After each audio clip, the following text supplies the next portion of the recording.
Hello दोस्तों, स्वागत है आप सभी का मेरे यूट्यूब चैनल पे। तो दोस्तों हमने अब तक केमिस्ट्री में इनऑर्गेनिक केमिस्ट्री हमने स्टार्ट किया है। तो दोस्तों हमने अब तक जो बेसिक डेफिनेशन थी हमने पिछली वीडियो में आइसोडाइफर्स, आइसोइलेक्ट्रॉनिक सीरीज, उसके पहले हमने देखा था isotopic excess, isotones, isobar, isotopes. इसके बारे में दोस्तों हमने डिस्कशन किया था, उसके बारे में एग्जाम्पल भी दिए थे मैंने, और एक क्वेश्चन दिया था दोस्तों आपको। उस क्वेश्चन को भी हम देख लेते हैं। तो वो क्वेश्चन था दोस्तों, ठीक है। तो क्वेश्चन था कि आपको बताना था कि which of the following represents iso electronic series, यानी आइसो इलेक्ट्रॉनिक कौन सा जो ऑप्शन है वो दिखाता है। तो इसका आंसर है दोस्तों 3। तो इसको चेक करते हैं कैसे। जो ऑक्सीजन का एटॉमिक नंबर है दोस्तों 8, -2 चार्ज है तो number of electrons 10। Fluorine atomic number 9, और जो नंबर ऑफ इलेक्ट्रॉन्स कितने हो जाएंगे 10। क्यों? क्योंकि एक नेगेटिव चार्ज है। सोडियम एटॉमिक नंबर है 11 और एक पॉजिटिव चार्ज, तो नंबर ऑफ इलेक्ट्रॉन कितने हो जाएंगे 10, क्योंकि एक इलेक्ट्रॉन जाएगा। सिमिलरली मैग्नीशियम का एटॉमिक नंबर कितना है दोस्तों 12, तो पॉजिटिव चार्ज कितने हैं +2, तो जो नंबर ऑफ इलेक्ट्रॉन्स हो जाएंगे वो हो जाएंगे 10।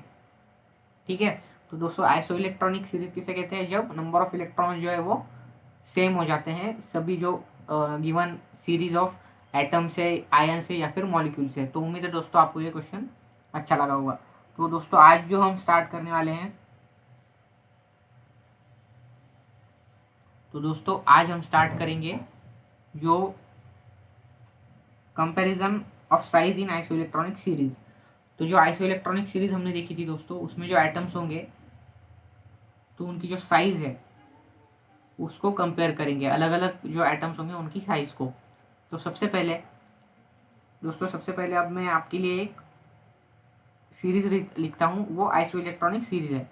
ठीक है। तो C-4 N3-O2-, F-, उसके बाद दोस्तों है आपका Na+, उसके बाद है आपका Mg2+, उसके बाद है दोस्तों आपका Al3+, और उसके बाद है आपका Si4+। तो देखिए दोस्तों, चेक करिए आप, चेक करके देखिए आपकी नंबर ऑफ इलेक्ट्रॉन सेम है या नहीं। मैं बताता हूँ कि कार्बन में है 6, एटॉमिक नंबर है कार्बन का 6, और जो नंबर ऑफ इलेक्ट्रॉन्स कितने हो जाएंगे 10, -4 चार्ज है। Similarly nitrogen number of atomic number है 7, और नंबर ऑफ इलेक्ट्रॉन्स कितने हो जाएंगे -3 चार्ज है, उसकी वजह से 10। Oxygen atomic number 10, number of electrons 10। Atomic number oxygen का 8 है और नंबर ऑफ इलेक्ट्रॉन्स कितने हो जाएंगे 10। फ्लोरीन का जो एटॉमिक नंबर है दोस्तों वो है 9, और नंबर ऑफ इलेक्ट्रॉन्स कितने हो जाएंगे 10। यानी अब तक तो सेम इलेक्ट्रॉन्स है। Sodium atomic number 11, similarly magnesium का 12, एल्यूमिनियम का 13 और सिलिकॉन का 14। और हर एक में चार्ज जो है वो +1, +2, +3, +4 है। यानी नंबर ऑफ इलेक्ट्रॉन सोडियम में कितने हो जाएंगे 10, मैग्नीशियम में भी 10, एल्यूमिनियम में भी 10 और सिलिकॉन में भी 10। तो ठीक है दोस्तों, मैंने आपको अब तक जितना बताया उम्मीद है आपको समझ में आ रहा होगा। तो दोस्तों इसके बाद अब देखते हैं कि साइज हम कैसे कंपेयर करेंगे। तो दोस्तों हम क्या करेंगे, जो Z है मैंने बता दिया आपको, और ये बता दिया। Z तो कितना है 6, 7, 8, 9, 10, 11, 12, नहीं दोस्तों एक मिनट, 9 जो था, 9 के बाद 11, यहाँ पे 9 हमने ये यहाँ पे 11 आ जाएगा, 12, 13 और 14। ठीक है। नियॉन का दोस्तों एटॉमिक नंबर 10 होता है, नियॉन एटम है, तो वो उसको हमने इसमें नहीं लिया है। तो सबसे पहले दोस्तों अब आइसो इलेक्ट्रॉनिक सीरीज में हम देखते हैं कि जो साइज को कैसे कंपेयर करेंगे। तो इलेक्ट्रॉन्स कितने हैं सब में दोस्तों 10। ठीक है, सब में 10 है, तो मैं इसे डैश डैश कर देता हूँ। ठीक है। तो अब दोस्तों हम क्या कैलकुलेट करेंगे, हम कैलकुलेट करेंगे एक रेशो। किसका रेशो कैलकुलेट करेंगे दोस्तों? Z/E। ठीक है। तो मुझे बताइए कार्बन के लिए, इस गिवन कार्बन के आयन के लिए Z/E की वैल्यू क्या हो जाएगी दोस्तों? 6/10, 0.6। सिमिलरली नाइट्रोजन के लिए 0.7, ऐसे करेंगे 0.8, 0.9, फिर 1.1, फिर 1.2, फिर 1.3 एंड लास्ट 1.4। ठीक है दोस्तों, उसके बाद साइज को कैसे कंपेयर करेंगे। तो दोस्तों जो साइज होती है आपकी, साइज इन आइसोइलेक्ट्रॉनिक सीरीज, तो दोस्तों इसके ऊपर सीधा क्वेश्चन आ सकता है आपको। तो साइज इनवर्सली प्रोपोर्शनल है दोस्तों आपकी Z बाई ई की, ई से जो रेशियो है साइज इन आइसो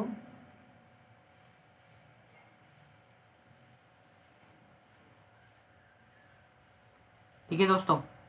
तो अब बताइए इनवर्सली प्रोपोर्शनल यानी जब Z बाई ई की वैल्यू बढ़ेगी दोस्तों तो साइज क्या होगी, डिक्रीज होगी। और अगर Z बाई की वैल्यू डिक्रीज हो रही है जो साइज है वो इंक्रीज करेगी। तो अब मुझे बताइए सबसे ज़्यादा वैल्यू किसकी है इसमें। तो सबसे ज़्यादा वैल्यू है Si4+ की, Z बाई की वैल्यू। तो सबसे ज़्यादा Z बाई की वैल्यू यानी साइज किसकी सबसे कम होगी दोस्तों, सिलिकॉन +4 की, Si+4 की।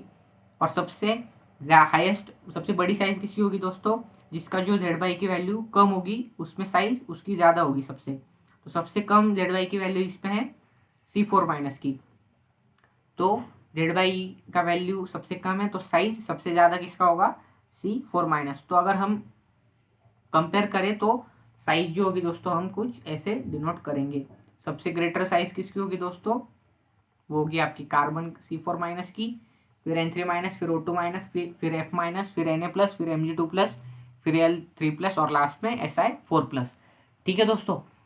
तो ये हमने देख लिया कि साइज जो है साइज को हम कैसे कंपेयर करते हैं किसमें, आइसो इलेक्ट्रॉनिक सीरीज में। तो दोस्तों इसके ऊपर आपको सीधे सीधे क्वेश्चंस आएंगे तो ये आपको पता होना चाहिए। और एक चीज़ मैं बताता हूँ दोस्तों कि जो आप देखिए कि सिलिकॉन में जो कितने नंबर ऑफ इलेक्ट्रॉन्स 10 है, ठीक है। और जो आपका कार्बन है, कार्बन में भी कितने हैं दोस्तों 10, ठीक है।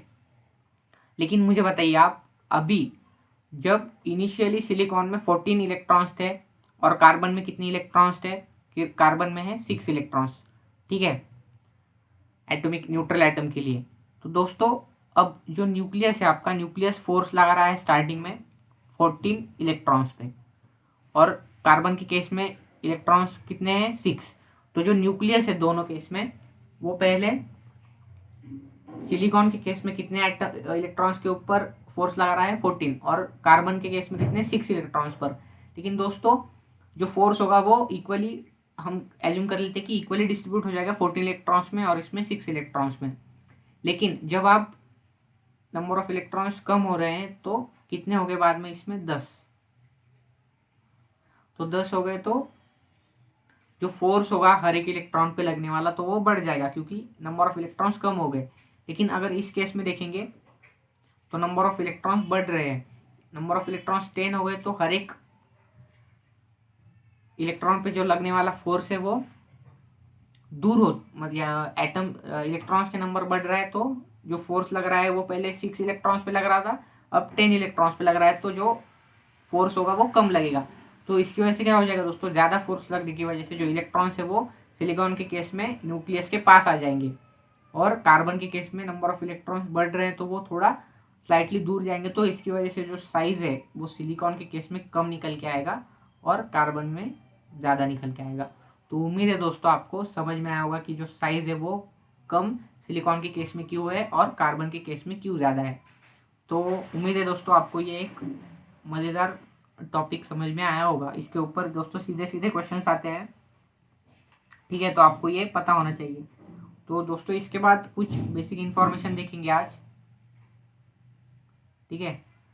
तो अभी देखते हैं दोस्तों हम जो आपको पूरे केमिस्ट्री में यूज़ होने वाला है उसके बारे में। तो मैं एक टेबल बना रहा हूँ आपके लिए दोस्तों। हम लिखेंगे फंडामेंटल पार्टिकल,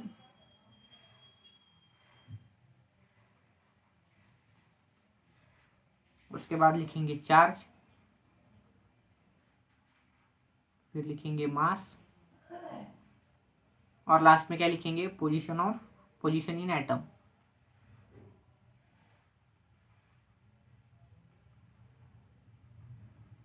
ठीक है। तो सबसे पहले लेते हैं हम फंडामेंटल पार्टिकल में सबसे पहले इलेक्ट्रॉन। इलेक्ट्रॉन, एक मिनट, पॉजिटिव नहीं नेगेटिव आना चाहिए।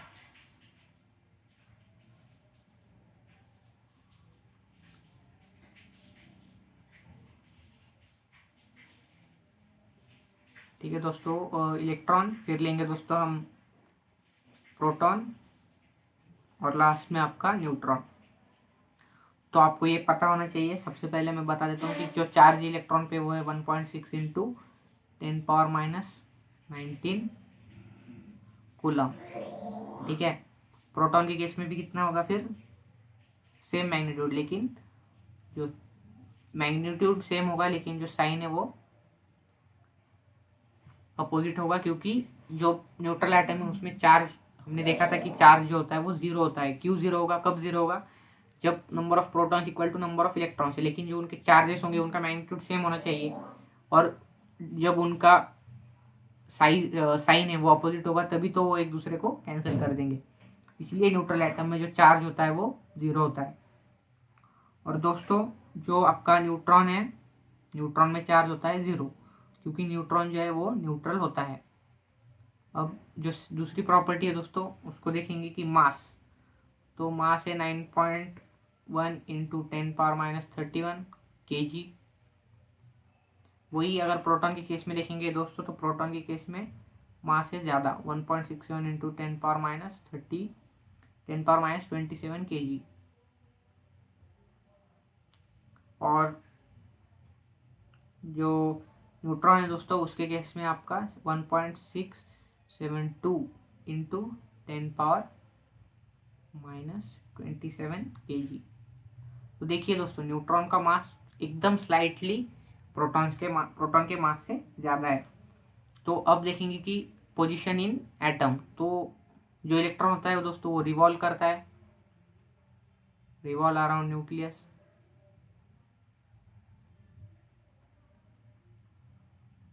दोस्तों आपका जो प्रोटॉन है वो है कि कहाँ पे रहता है, वो है इनसाइड न्यूक्लियस।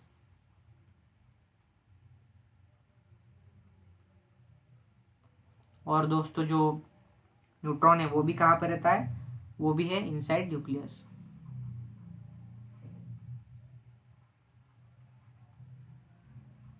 ठीक है। तो दोस्तों ये हमने इंफॉर्मेशन देख ली। अब मैंने कूलम और केजी में बताया आपको। अब दूसरे यूनिट में भी बता देता हूँ दोस्तों कि जो चार्ज है वो है 4.8 इंटू 10⁻10 ESU। इसमें भी कितना होगा दोस्तों फिर 4.8 इंटू 10⁻10 ESU। और दोस्तों जो इसको आप ग्राम में भी लिख सकते हो कि 9.1 इंटू 1000 से मल्टीप्लाई कर देंगे तो कितना आ जाएगा 28 ग्राम। 9.1 इंटू 10⁻28 ग्राम। जो मास ऑफ प्रोटॉन है दोस्तों वो हो जाएगा 1.67 इंटू 10⁻24 ग्राम। और सिमिलरली दोस्तों इसमें करेंगे तो 1.672 इंटू 10⁻24 ग्राम। ठीक है दोस्तों, तो उम्मीद है आपको यहाँ तक समझ में आया होगा।